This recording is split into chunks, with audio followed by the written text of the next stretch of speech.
Hi, this is Bob from INSYDIUM. In this tech preview, we'll be having a look at just some of the additions and improvements to the NeXus particle modifiers. As you'll see, we've put artist usability at the heart of our new tools. They're very powerful, but we've put a lot of work in to ensure that they are simple, intuitive, and even fun to use. nxTurbulence has a powerful new layering system, meaning you can artistically build custom turbulences with ease. nxScale has been updated with the new layering system as well. Particle size and mass can be animated using custom 3D GPU noise layers, time-based layers, field layers and more. And nxLimit is a brand new modifier which enables the limiting of particle properties like radius, velocity and position. This too uses the intuitive new layer setup. So let's jump into Cinema 4D and see some of these new tools in action. In this scene we have an emitter and we have a NeXus turbulence. Let's go to our turbulence. This is in the default mode and you can see now that we have a layering system. If you have just one layer in here, this is set to Voronoi by default, this will just work like the old NeXus turbulence with most of the same controls with a few extra ones. But the difference here is that we're able to layer up multiple noises, multiple layers to get some really intricate control and some awesome results. So what we're going to do is we are going to, look, you can bring in new layers just by choosing them from this pull down and it's all of the noises that you'll be familiar with, or you can just hold control, look and drag and drop and click copies. So what we're going to do is we're going to build up a custom turbulence using 3 layers. So the first layer is going to be our base layer for the big kind of swirly movement. So whilst we get that set up, let's go to the top layer and just put the strength on 0, so it's doing nothing. Mid layer, strength on 0, doing nothing. Let's go down to our bottom layer. Now we're going to use a curl turbulence for this bottom layer. Let's click that on. Now curl turbulence gives us amazing curly detailed movement, but in the past it's been quite difficult to blend that with other noises. So here's our underlying noise. We want it to be a much bigger scale and we want it to have less frequency. Let's bring the frequency way down to say 12. And we're going to put our scale up quite high, maybe, I don't know, 382. So now if we hit play, we're getting some really big, nice, swirly movement from that curl turbulence. Cool. So the movement's nice, but obviously there's no fine detail here at all. So now we're going to introduce our mid-level detail, and we'll do that with our second layer. So here is our second layer, which we're actually going to use Voronoi for this. Now if I put the strength of this level on 100%, think Photoshop blending. This is going to be exactly the same. This layer with normal blend mode on 100% means that the curl is going to be completely ignored. Let's hit play and we're just going to get our default Voronoi layer. Yep, there it is. So with this layer, let's just put the scale maybe down a little bit. I'm going to reduce the frequency of that a bit as well. Let's hit play, and this is kind of going to be our mid-level swirls. Yep, so that's looking good. Okay, so now we can start blending it with our curl. If I put it on 0 again, we've got no mid-level visible here at all. If we start bringing in some of this Voronoi by sliding up our strength slider, you'll see that we'll start getting, yeah, look, we're getting some of that mid-level ribboning going on now. This is starting to look cool. I think we could go a bit higher than that. Just drag it up a bit. Yeah, so now we've maintained those really nice large-scale curl turbulence curls, but look, we've brought in all of this mid-level detail as well. And we're viewing this in square particle display mode actually, just because it compresses better for video production and YouTube. But look, if we just put this quickly onto the dot display mode, you'll see, look at all this really nice ribboning detail that we've got from that mid-level Voronoi turbulence. Awesome. Right, we'll put that back on squares. So let's go to our turbulence and adjust our last level. So obviously this one's going to be our fine detail level. And for this, we're going to use FBM, is really good for that kind of small scale fine detail. We'll put it on 100% strength, so it's going to ignore the mid and large scale stuff below it, just so we get an idea of how this is looking. And we're going to put the scale maybe down a little bit, 83, and we're going to put our frequency way down. FBM works better with very low frequency in my eye. So let's hit play, and you're going to see this very low scale, tiny noise, and it breaks up and it loses the detail quite quickly. but you can see how fine that detail is going to become. Cool. So let's just put that on 0. And now we're going to see those 2 layers below, and we can just start blending some of this up and just pushing and pulling until, yeah, look, you can see that fine detail coming through now. Yes, and look at those really cool, fine, almost veins coming out of this noise. If we hit pause there, let's just go to our emitter display and put it back on that dot mode momentarily. Yeah, look at this fine detail. This is looking absolutely fantastic. So what we have been able to do then is mix 3 different noises all within one turbulence object. So it's really easy to manage. It's really easy to artistically push and pull these parameters until you get a look that's pleasing for your scene. And the beauty is we only have one object in our object manager. So we're avoiding all of that horrible object manager clutter when you've got, 5 or 10 turbulences, which is really difficult to manage, especially if you're in a team with multiple artists. So let's just finally go to our Redshift render view. We've got a material set up here, and you're going to see even at this low particle count, this is less than 500,000 particles, and look at this detail that we've managed to get from our one new improved nxTurbulence modifier. In this scene, we are emitting particles from a hidden landscape object, and we're generating some of these edited cubes from those particle positions. And you can see that there is a nxTurbulence, and it's moving quite slowly, but it's moving our particles and generated objects around. Now, if we go into our nxTurbulence settings, there's a new mode. By default, we are in the acceleration mode, which is moving these particles around. But if we change this to the direction mode, you'll see that the particles remain static, but their direction is being animated by this turbulence. So we get these really nice organic animations in particle direction. And this new direction mode is available with all of the different layer types of simplex, turbulence. Let's just try one with maybe Voronoi. We'll just increase that scale way up, hit play, and now we're getting a Voronoi animation, which gives this nice kind of jittery effect. This works with all of our noises. Here's a simplex, which gives this quite fast but smooth animation of particle direction. So this all looks very cool. We can also color our particles by direction, which is great for this effect. So let's go to our XP emitter display and just change the color mode from single to gradient parameter. It's going to map this gradient here to the direction heading of our particles. So most particles are going to be black, apart from the few that are within this heading threshold, and they get these nice range of colors, which gives us these nice kind of highlights to our turbulent movement. And let's go to our nxTurbulence. Of course, this is all editable and procedural. Let's put it back to cubic, which gives us these really nice kind of long, languid animations in particle direction. So that is how we can use another new feature in nxTurbulence, and that is the direction only mode. So here we have a simple scene. There is an XP emitter, and it's firing out these particles. We're in spherical display mode, and we have set in the emitter this varied radius value. And there's also an NX push in the scene, which is just pushing them apart and stopping them from intersecting. So what we're going to do is animate the scale of these particles, the size of these particles actually, using the new nxScale modifier. And if we have a look at the attributes, you can see that this too has the new layering system. Now in here we can bring in lots of layers, including ones that you will have used in the old scale, like set value, for example, or change value over time, set by fall off, and so on. But there are 2 new options which are really powerful and are pretty much a do-all option, which negate the need for lots of complex things like data mapping or keyframing. Pretty much everything can be done procedurally using these 2 layers. So let's start with the range layer. We'll bring it in, and by default this is set to affect the particle radius, but we could affect the particle scale or the mass. Let's keep it on radius. And the timing by default is set to on birth. And that means that every particle, when they are born, will be given this radius n value of 10. Let's just put that up to 30.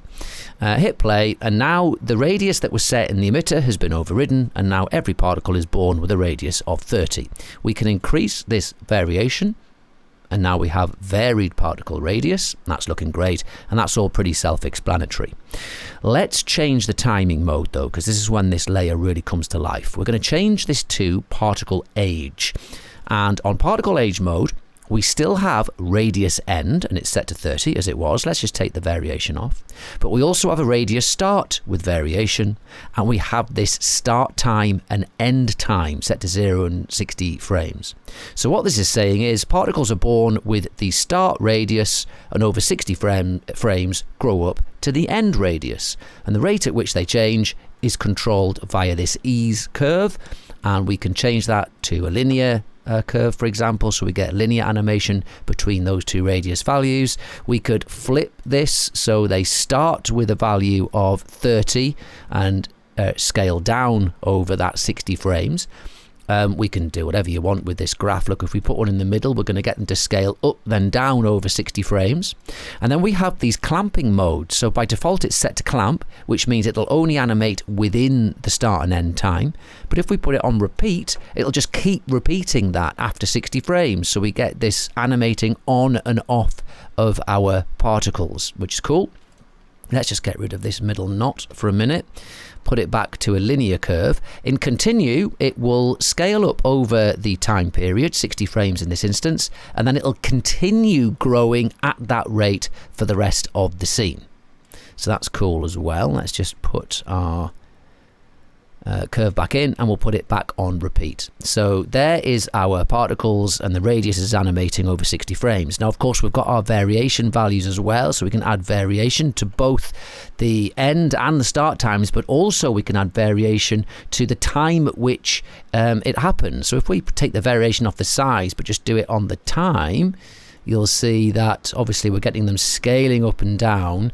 It looks much more random because we've got loads of variation in this end time. If we put this down a little bit closer to 0, it's not quite as frenetic, and we're getting that pulsing back. So loads of cool control, everything you can kind of push and pull to get the look that you want. And with all of the new tools and new modifiers, we've put in variation everywhere we can to make these kind of random looks easier to achieve. Let's just take that off for now. So that is our range layer, and yeah, so much can be done with this. Very, very powerful indeed. Let's move on to the next new layer. So I'm going to add a noise layer. Now this is on top. So think again, Photoshop blending modes. If this is on top and it's in normal blend mode at 100% strength, anything underneath is going to be ignored. So now if I hit play, you're going to see that we're getting this animation of particles. So what's going on? Well, this is using the INSYDIUM noises, the same noises that you'll be familiar with from NeXus turbulence, 3D noises to drive the animation of this, the radius of these particles. And we've got all of the same noise settings that you'll know from turbulence. We've even got low and high clip, brightness and contrast to make those adjustments. And below that, we have the same radius start, radius end value. So let's put the end on 30. And you can imagine this as the dark parts of the noise, the black bits radius will be 0, white bits of the noise it'll be 30, and then greys anywhere in between. And because our noise is animating with the frequency, we're getting this animated radius change. So let's, if we're on Voronoi, if we want a smoother one, we can put it on something like cubic. Let's increase the scale a bit, and there you can clearly see that noise animation. And the beauty of this is that we no longer have to rely on fields to get this 3D noise animation. We can keep it on the GPU, we can keep it fast and efficient and avoid having to use fields. Let me just switch off this emitter. I'm going to activate a box emitter, which is going to show us this in 3D space. So if we do this with our box emitter, let's just turn off the push, hit play, and then you can really see there the particles in 3D space and that 3D GPU noise animating their radius. So very, very cool indeed. All right, let's go back to our regular camera and our regular emitter, put our push back on. So what we're going to do now, the real power, we've seen these two individual layers, but we can start blending the effects of these together for different looks. So if we just turn off the power of our noise layer and just remind ourselves that we have this kind of oscillating, growing and shrinking with our range layer. So let's say that we want this, but when they grow back on, we want to get a bit of that noise animation in there as well. How might we do it? Well, all we need to do is go to the noise, and what we're going to do is we're going to put the noise, let's put the strength up, we're going to put this noise in multiply mode. So it's going to multiply it by the layer below. But one thing we need to do is our radius end in the noise is set at 30. And that means that a 30 radius particle will be multiplied with, if we go to the range, a 30 radius particle in the range. That's the kind of the largest amount, and that's massive. 30 times 30 is not what we want. So in the layer that we're using for multiplication, let's just put the end radius to 1. So nothing is ever going to be multiplied by anything greater than 1, which is going to keep our kind of scene scale radius values as they are. Now let's hit play, and we're getting it, look, we're getting it scaling on and off. But as it scales on, we're getting that noise animation as well. Let's go to the noise. We could up the frequency if we want that kind of cycling through more quickly. If we want it to be less prominent, the noise, and make it a little bit more subtle, all we need to do is increase the radius start in the noise to maybe 0.4. And then it's just going to be a little bit more subtle. We could even go higher, 0.6. So there's not that much variation, but just enough to kind of vary it.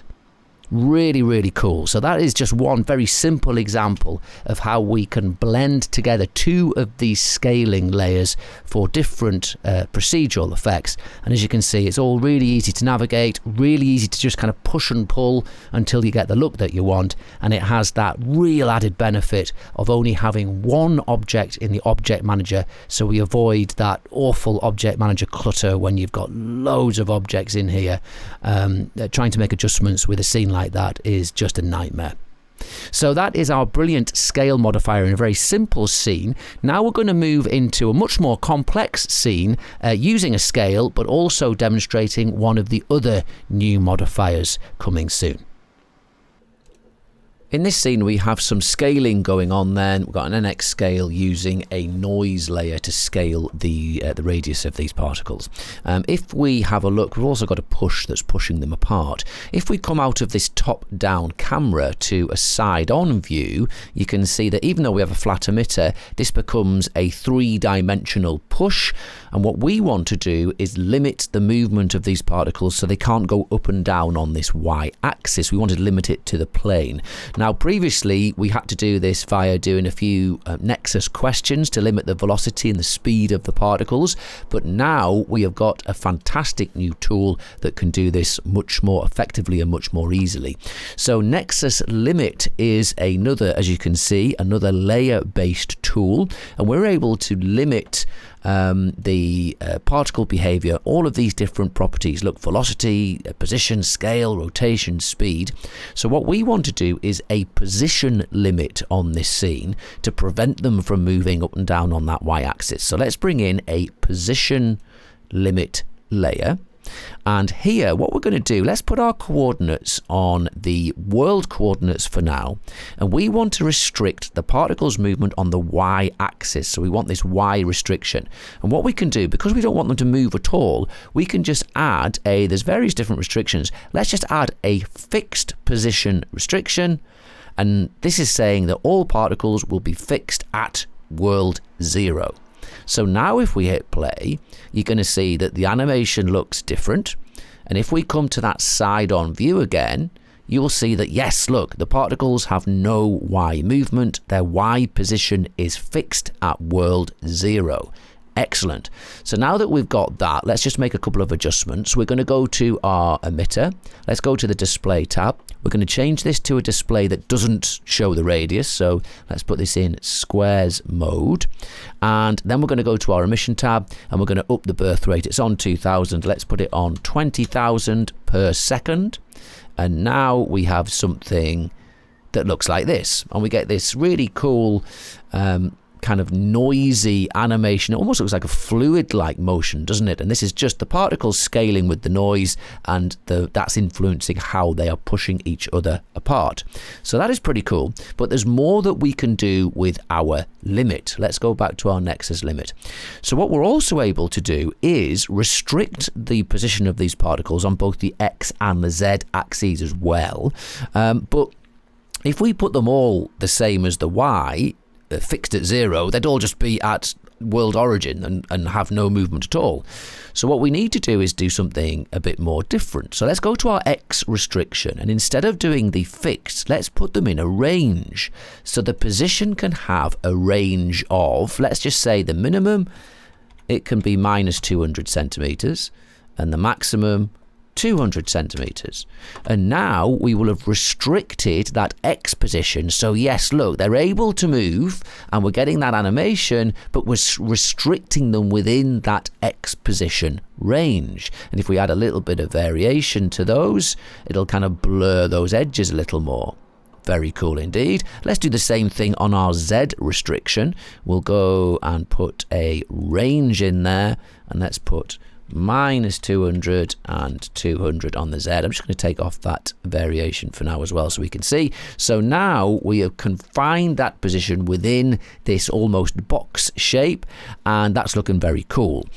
Now that we have done that, we can make this look a little less uniform by changing the mode. Now we're in world coordinate space, but look, if we change this to particle, we're going to get a much less defined boundary, which is looking very nice indeed. So very powerful tools. This is just one layer limiting the position of these particles. But this animation is being driven by the animation of particle radius. That scale is doing that. So what we could do is we could actually add a limit to that scale. If we just have a look in the scale mod, you can see that, look, we're scaling the particles using the noise from 0 to 20 centimeters with some variation. But in our limit, we could kind of limit that should we wish. So let's just bring in a radius limit, and we want to have a min and a max. So I'm happy with the minimum being 0, but let's clamp that maximum radius so they're not allowed to go above, say, 15 centimeters. So let's have a look. So this has changed it quite fundamentally. Look at all of these small kind of almost cellular blobs that are in there. If we reduce that down to 10, even smaller cellular blobs going on. We can add some variation to that, which will give us very different sizes of these kind of blue cellular parts. We can increase this up to, say, 20. So loads of cool control here by limiting that particle radius. We could add a minimum of, say, 5, which will change this. So as you can see, we got real precise control of limiting this particle data and particle behavior, and it is easily push-pullable like all the rest of our new layering modifier tools. Really easy to adjust it artistically to get the look that you want. So that's our first tech preview of just some of the new features coming to XParticles NeXus. Make sure you keep an eye on our socials. More tech previews coming soon.